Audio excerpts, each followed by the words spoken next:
வணக்கம், நான் மதுவந்தி பேசுறேன். அமைச்சர் திரு மனோ தங்கராஜ் அவர்கள் பத்திரிகையாளர்களை சந்திக்கும் போது சில விஷயங்கள் பேசியிருக்காரு. இது பார்த்தீங்கன்னா இந்த கோயில் திருவிழாவில் அதிக விழாமான கூட்டம் போய் மருந்து தருவது, விளையாட்டை பார்க்க போகிறது, இது உண்மையிலேயே நாகரிகமான சமூகத்திற்கு ஒரு நல்ல அடையாளமாக இதை என்னால் பார்க்க முடியலை. ஆஸ் யூஷுவல் அவர் பேசினதுக்கு எனக்கு கொஞ்சம் டவுட்ஸ் இருக்கு, அதை கேட்கலான்ட்டு தான் இந்த பதிவே. பத்திரிகையாளர்கள் கேட்டிருக்காங்க, ஏன் சார் கர்நாடகால இப்போ சமீபத்துல நடந்த இந்த ஸ்டாம்பீட், சின்னசாமி ஸ்டேடியம்ல நடந்த, அதுக்கு பக்கத்துல நடந்த ஸ்டாம்பீடை பத்தி உயிர் போயிருக்கு. இது சாதாரண விஷயம் இல்லை. எந்த இடத்துல இந்த மாதிரி விஷயம் நடந்து உயிர் போனாலும் it's a very unfortunate situation.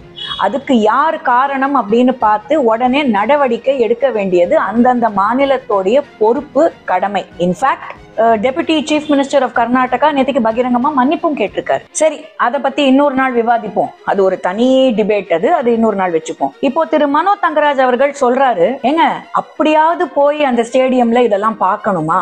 அங்க போனவன்ல பல பேர் பேட்டை தொட்டு பார்த்திருப்பானா? கிரிக்கெட்னா என்னன்னு அவனுக்கு தெரியுமா? என்னங்க வாதம் இது? ஃபர்ஸ்ட் அண்ட் ஃபார்மோஸ்ட், ஒரு state government has not been able to provide the right kind of security for people who went there. They were unprepared. இத பகிரங்கமா அங்க இருக்கிற தலைவர்களே ஒத்துக்கிறாங்க. நீங்க ஏங்க காப்பாத்துறீங்க கூட்டணி கட்சிங்கிறதுனாலயா? எனக்கு இது புரியல. இல்ல இதுவே அந்த மாநிலம் பிஜேபி ஆள்ற மாநிலமா மட்டும் இருந்திருக்கணுமே. எப்படி எல்லாம் ட்விட்டர்ல ஸ்டேட்மெண்ட் வந்திருக்கும், என்ன மாதிரி எல்லாம் வீடியோ வந்திருக்கும், உடனே ராஜினாமா செய், எந்த அளவுக்கு போயிருக்கும், பாரத பிரதமர் ராஜினாமா செய்யணுங்கிற அளவுக்கு போயிருக்கும். தெரியாதா நமக்கு? இப்போ இது உங்க கூட்டணி ஆட்சி, அதனால நான் அதை பத்தி எல்லாம் எதுவும் சொல்ல மாட்டேன். மக்கள் இப்படி போலாமா? கிரிக்கெட் பேட்டை தொற்றுப்பானான்னு கேக்குறீங்களே. சரி, நான் கேக்குறேன், கட்சி மீட்டிங்கெல்லாம் எல்லாரும் வராங்களே, இப்போ நிறைய லாரியில எல்லாம் வர வைக்கிறாங்களே, அப்போ அங்க வரவங்க எல்லாரும் அரசியல் ஆலோசகர்கள், அரசியல் ஆளுமை பெற்றவர்கள் தான் கட்சி மீட்டிங்கு வராங்களா? அங்க வரவங்க எல்லாருக்கும் என்ன நீங்க சொல்லுவீங்க? ஏன்னா அங்கதான் நான் பாக்குறேன், கட்சி மீட்டிங் முடிஞ்சு அங்கங்க பாட்டில் கிடக்குது. அப்ப அது எந்த நாகரிகத்துல சேர்ந்தது? இல்ல அது பகுத்தறிவா? இல்ல கேக்குறேன். ஏன்னா இதெல்லாம் ஃபர்ஸ்ட் அண்ட் ஃபார்மோஸ்ட் ஒரு தப்பு நடந்திருக்குன்னா அந்த தப்பை you have to first learn to own up for a mistake. அதுக்கப்புறம் அந்த தப்பை எப்படி திருத்தணும்னு பார்க்கணுமே தவிர்த்து இது என்ன சப்பக்கட்டு கட்டுறது? ஐ ரியலி அமேசிங்கா இருக்கு இந்த மாதிரி சொல்றது. அப்போ ஏதாவது ஒரு இடத்துக்கு மக்கள் போய் ஒரு விஷயத்த பார்க்கறாங்க இல்ல ரசிக்கிறாங்கன்னா அதுல அவங்க தேர்ச்சி பெற்றிருந்தா மட்டும்தான் போக முடியும்னு ஏதாவது இருக்கா? திரு மனோ தங்கராஜ் அவர்கள் பேசுறாரு, நான் அதை பத்திலாம் பேசலீங்க, கர்நாடகா ஸ்டேட் கவர்மெண்ட்டை பத்திலாம் நான் எதுவும் சொல்றதுக்கு இல்ல, ஆனா நாங்கெல்லாம் பகுத்தறிவை மக்களுக்குள்ள புகுத்துறதுக்காக நாங்க அங்கங்க மீட்டிங்ஸ் நடத்துறோம். ஒரு நாகரீகம் இருக்கிற ஒரு சமுதாயம் இருந்ததுன்னா மக்கள் இந்த மாதிரி கும்பலான இடங்களுக்கு இப்படி போய் குவிய கூடாது, கோயில்களுக்கு போக கூடாது, கும்பலா கோயில்களுக்கு போக கூடாது. அது எனக்கு ஒரு விஷயத்துல எப்போதுமே எனக்கு வியப்பா இருக்கும். இந்த திராவிட இயக்கத்தை சேர்ந்தவங்க எல்லாம் பேசும்போது தைரியமா கோயில்னு சொல்லுவாங்க.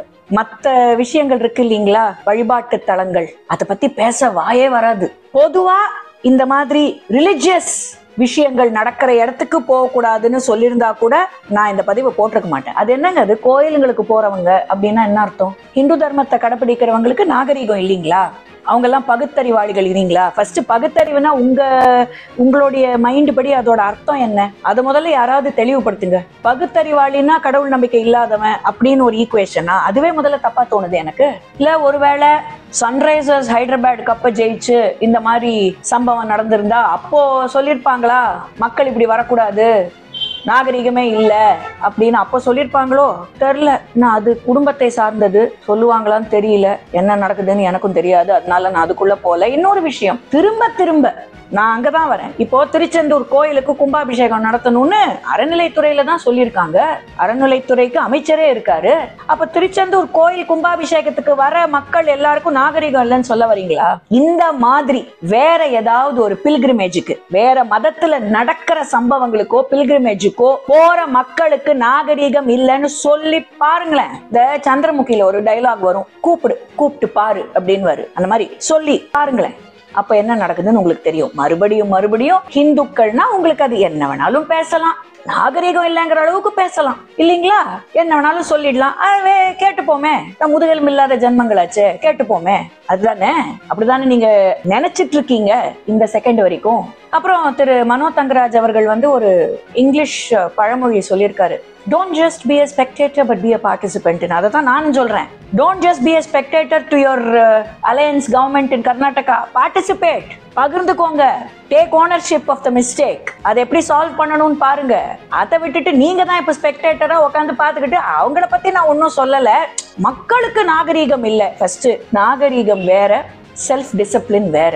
அப்படியே உங்களுக்கு சொல்லணும்னாலும் நீங்க தப்பான வார்த்தையை பயன்படுத்திட்டு இருக்கீங்க. கண்டிப்பா அங்க நடந்த சம்பவம் எல்லா பக்கத்துல இருந்தும் தப்பு நடந்திருக்கு. அந்த தப்பை திருத்தி தான் ஆகணும். Loss of 11 lives is cannot be just taken easy or taken lightly. அது எல்லாருக்கும் தெரியும். மோஸ்ட் அன்பார்ச்சுனேட் சிச்சுவேஷன், அவசரமா நடந்த ஒரு விஷயம். கொஞ்சம் நிதானமா பிளான் பண்ணி நடத்தி இருக்கலாம், நடத்தலை. அதுக்கு யாரெல்லாம் பொறுப்போ எல்லாருக்கும் கேள்விகள் கேட்கப்படும், பதில்கள் சொல்லித்தான் ஆக வேண்டும். ஆனா அதுக்கும் நாகரீகத்துக்கும் என்ன சம்பந்தம் தான் எனக்கு தெரியல. உடனே இதான் சாக்குன்னு அப்படியே சைக்கிள் கேப்ல இந்து கோயில்களுக்கு போறவங்களுக்கு எல்லாம் நாகரீகம் இல்லை ஏங்க? அப்புறம் எலெக்ஷன் நெருங்க எங்களுக்கும் இந்துக்கள் ஓட்டு போடுவார்கள் தெரியுமா அப்படின்னு முருகன் வேலை தூக்க வேண்டியது என்னங்க இது? why this hypocrisy? ஹிப்பாக்ரசிக்கு அர்த்தம் தெரியுங்களா? இந்த டபுள் கேம் ஆடுறது, அதுக்கு பேர் தான் ஹிப்பாக்ரசி. சரிங்களா? அதனால செல்ஃப் டிசிப்ளின் பத்தி வேணும்னா பேசுங்க. அப்படி பார்த்தா பல கட்சி மீட்டிங் மாநாடுகள்ல டிசிப்ளினே இல்லாம தான் சில மகளிருக்கு சில பிரச்சனைகள் வந்தது. அக்கா கனிமொழியோட ஒரு மாநாட்டுல தான் அதுவும் நடந்துச்சு. பல மாநாடுகள்ல நான் ஏற்கனவே சொன்ன மாதிரி பாட்டில் கிடக்குது, கார்ட்ஸ் விளையாடுறாங்க, சேரை தூக்கி போடுறாங்க. அதெல்லாம் என்ன? பதில் சொல்லணும். சும்மா பேசணுமேன்ட்டு இப்படியே பேசிக்கிட்டு இருக்க முடியாது. மறுபடியும் ஒரு தர்மத்தை கொச்சைப்படுத்துறதுனால நீங்க வந்து ஏதோ சாதிச்சுட்டீங்கன்னு நினைச்சீங்கன்னா the people of தமிழ்நாடு 2026 அதுக்கு தக்க பதில் கொடுப்பாங்க. வணக்கம். பாரத் மாதா கி ஜெய்.